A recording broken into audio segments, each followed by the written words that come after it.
Salam damai sejahtera saudara dan saudariku yang terkasih dalam Kristus Yesus. Sebagai seorang Kristen, adalah suatu kebahagiaan setiap kali kita akan menyambut Natal.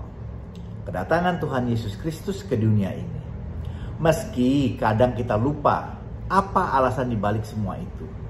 Kenapa Tuhan Yesus mau datang ke dunia ini? Yohanes 3 ayat 16 mengatakan, karena begitu besar kasih Allah akan dunia ini, sehingga ia telah mengaruniakan anaknya yang tunggal, supaya setiap orang yang percaya kepadanya tidak binasa, melainkan beroleh hidup yang kekal. Jadi kita tahu, kalau Allah Bapa sangat mengasihi kita anak-anaknya, sehingga Dia ingin menyelamatkan kita, manusia yang begitu berdosa. Untuk itulah di ayat ke-17 dikatakan, Allah mengutus anaknya ke dalam dunia bukan untuk menghakiminya, melainkan untuk menyelamatkan oleh Dia. Inilah suatu bentuk solidaritas Allah yang begitu tinggi.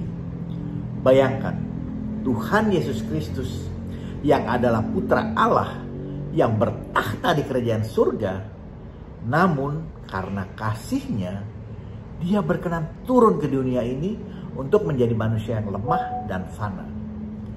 Allah ternyata begitu solidar kepada kita manusia, sehingga Dia mau merendahkan dirinya menjadi manusia, seperti yang dapat kita lihat pada bacaan Advent yang pertama di tahun 2023 ini, yang diambil dari Filipi 2 ayat 5 Filipi 2 ayat 5 sampai dengan 11. Hendaklah kamu dalam hidupmu bersama menaruh pikiran dan perasaan yang terdapat juga dalam Kristus Yesus, yang walaupun dalam rupa Allah tidak menganggap kesetaraan dengan Allah itu sebagai milik yang harus dipertahankan, melainkan telah mengosongkan dirinya sendiri dan mengambil rupa seorang hamba dan menjadi sama dengan manusia.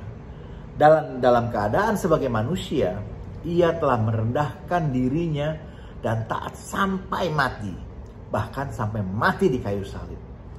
Itulah sebabnya Allah sangat meninggikan Dia dan mengaruniakan kepadanya nama di atas segala nama, supaya dalam nama Yesus bertekuk lutut segala yang ada di langit dan yang ada di atas bumi dan yang ada di bawah bumi, dan segala lidah mengaku Yesus Kristus adalah Tuhan, bagi kemuliaan Allah Bapa.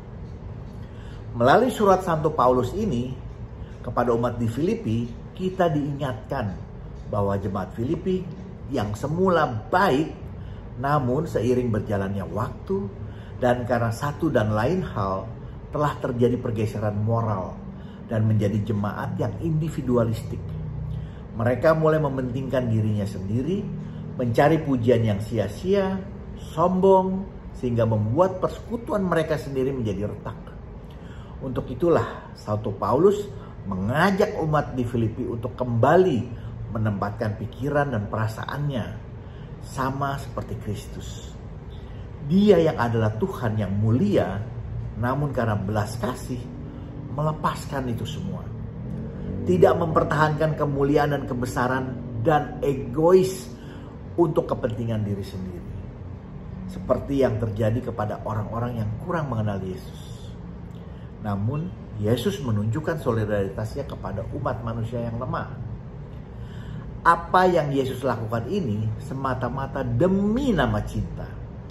Dengan cinta dan ketulusannya, Yesus yang adalah Tuhan yang kudus berkenan menjadi manusia yang jauh lebih rendah. Bahkan dengan serendah-rendahnya sampai Ia wafat di kayu salib. Dan untuk manusia yang dikasihinya.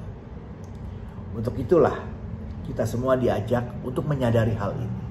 Dengan diam sejenak, berefleksi, merasakan kembali dalam peristiwa-peristiwa hidup kita. Kapan kita merasakan kasih Allah hadir? Bukankah sudah seringkali kita merasakan kasih dan solidaritas Allah dalam hidup kita? Apa kita sendiri masih mau egois?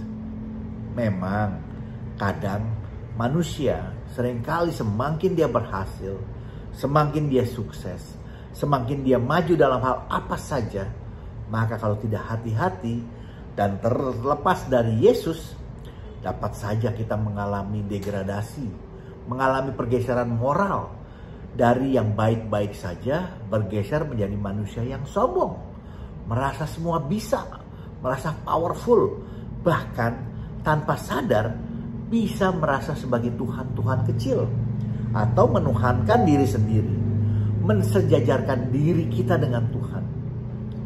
Bayangkan, Yesus saja yang Tuhan mau merendahkan diri menjadi manusia yang rendah dan serendah-rendahnya tadi. Masa kita manusia yang rendah merasa begitu hebat sehingga kita mau memegahkan diri menjadi seperti Tuhan? Mungkin ini sebabnya juga orang Yahudi dalam Yohanes 5 ayat 18 mengutuk orang yang mau menyamakan dirinya dengan Tuhan. Bahkan kalau kita ingat, Lucifer yang awalnya merupakan malaikat yang tinggi, tapi karena dia tidak pernah merasa puas, tidak bersyukur, bahkan dengan kesombongannya merasa diri hebat dan ingin menyamakan dirinya menjadi seperti Allah.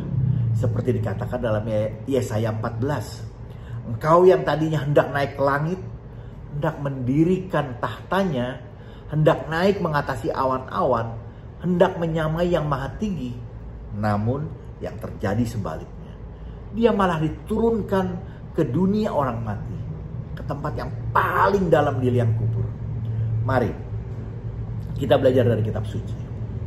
Bagaimana kita perlu belajar dari Yesus untuk bisa serupa dengannya. Kita perlu mengosongkan diri kita sendiri, melepaskan semua atribut-atribut kita, dan menjadi solider dan mau berbagi diri kita untuk sesama. Bukankah di perayaan Ekaristi, Yesus sendiri dalam rupa roti dipecah-pecah dan dibagikan kepada orang umat yang percaya? Bila ada masukan, mohon berikan komentar Anda. Jangan lupa di like dan subscribe, juga di share agar kita dapat saling memberkati. Amin. Tuhan Yesus memberkati kita semua.